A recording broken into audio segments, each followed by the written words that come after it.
Have you ever wondered how the ancient Egyptians explained the creation of the world?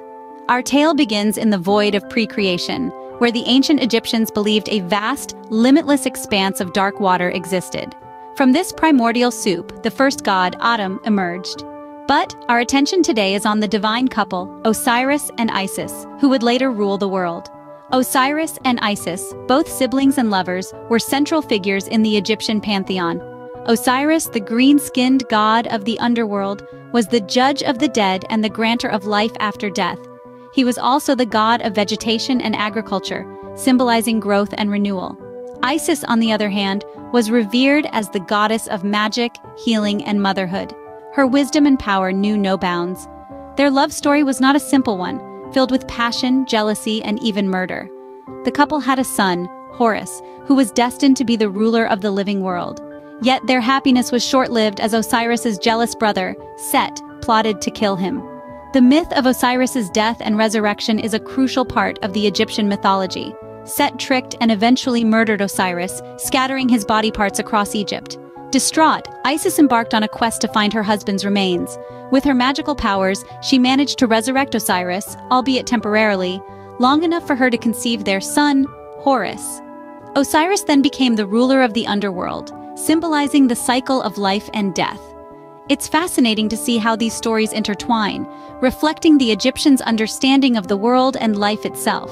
The myth of Osiris and Isis provides insight into their beliefs about death and rebirth, the changing seasons, and the divine right of kings. So, from the chaos of the waters, the first divine couple, Osiris and Isis, emerged, setting the stage for the fascinating mythology of ancient Egypt.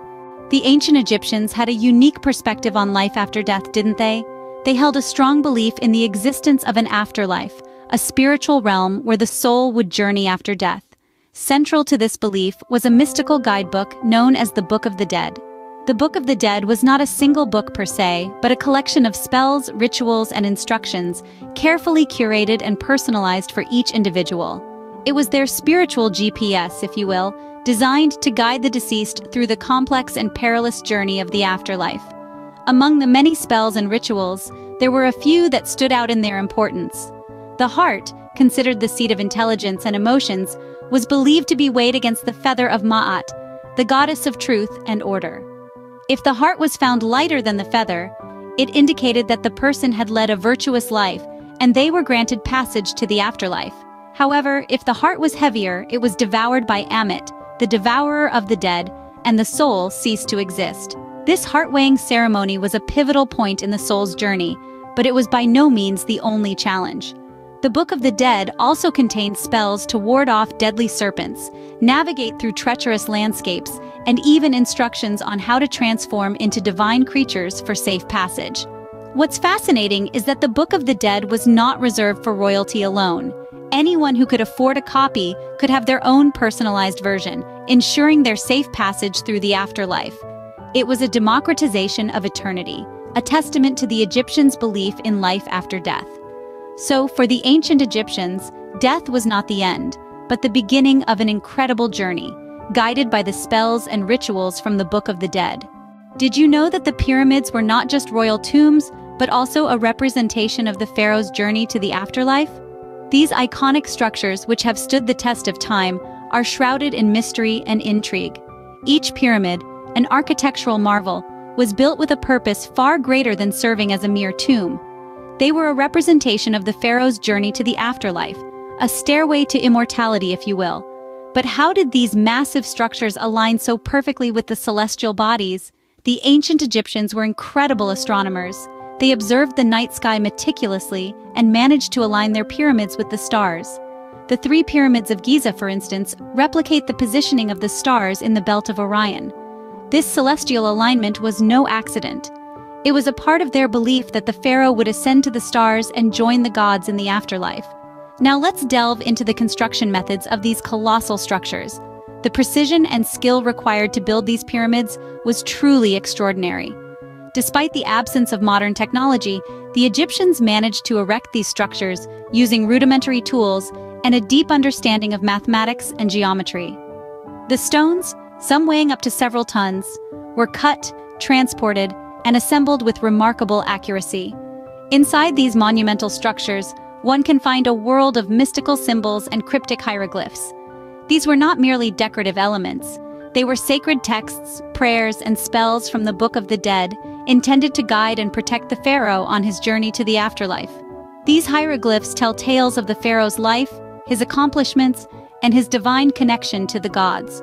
Thus, the pyramids, these majestic structures, were the pharaoh's gateways to immortality, their final journey to join the gods. They stand today as a testament to the Egyptians' advanced knowledge, their profound beliefs, and their relentless pursuit of eternity. The sun was a powerful symbol for the ancient Egyptians, wasn't it? Undoubtedly, the sun held a central role in their cosmos, and the deity embodying this celestial body was the sun god Ra. He was seen as the ruler of all creation, the king of gods, and the lord of all. Each day, Ra embarked on a perilous journey across the sky, providing heat and light, only to battle the forces of chaos and darkness each night, a cycle reflecting the sun's rise and set. Ra wasn't the only deity revered by the Egyptians. The pantheon was vast, with gods and goddesses overseeing every aspect of life, death, and the universe. Let's delve into some key figures. Osiris, the god of the underworld and the afterlife, ruled over the realm of the dead. His wife, Isis, was the goddess of magic, motherhood, and healing. Their son, Horus, the falcon-headed god, was associated with the sky and the divine right of the pharaoh. Then there was Anubis, the jackal-headed god of mummification and the afterlife, guiding souls to their final judgment. Hathor, the goddess of love, beauty, and music, was often depicted as a cow or a woman with cow's horns. Thoth, the ibis-headed god, was the deity of wisdom, writing, and the moon. The relationships among these deities were complex and often mirrored human relationships, with familial ties, alliances, and rivalries. The myths and legends surrounding these gods were not just stories, but a reflection of the Egyptians' understanding of the world. The worship of these gods wasn't a mere ritual. It was deeply ingrained into the daily life of ancient Egyptians.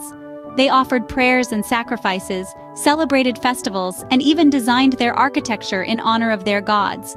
The deities were invoked for protection, guidance, and blessings, influencing every facet of life. From the mighty Ra to the myriad other gods and goddesses, the deities of ancient Egypt played a pivotal role in shaping the civilization's culture and beliefs. Through understanding these deities, we gain a deeper insight into the psyche of an ancient civilization that continues to enthrall us millennia later. The pharaohs, considered as gods on earth, had a profound impact on Egyptian society, didn't they? These charismatic figures stood at the very top of the societal hierarchy, wielding immense power and influence. As earthly embodiments of the gods, they were bestowed with a divine status that placed them above mere mortals. Yet, with this divine status came immense responsibilities. The pharaohs weren't just rulers, they were the intermediaries between the gods and the people, the stewards of Ma'at, the divine order. They were tasked with maintaining balance and harmony in the world, a role that encompassed both spiritual and temporal duties. From overseeing grand construction projects to leading military campaigns and performing religious rituals, their roles were multifaceted. Among the pantheon of pharaohs, several stand out for their significant contributions to Egyptian civilization. Pharaoh Khufu, for instance, is remembered for commissioning the Great Pyramid of Giza, one of the 7 wonders of the ancient world. Under Queen Hatshepsut, Egypt saw a period of peace and prosperity, with an emphasis on trade and the arts. Akhenaten, on the other hand, is known for his religious revolution, where he attempted to shift Egypt's polytheistic beliefs towards monotheism, worshipping only the sun disk, Aten. These pharaohs, and many others, left indelible marks on Egyptian society, shaping its culture, religion, and architecture. Their reigns were believed to maintain Ma'at, the divine order, a concept that was central to Egyptian thought. This divine balance was thought to be the linchpin that held the universe together, and the pharaohs, as the earthly representatives of the gods, were the custodians of this balance.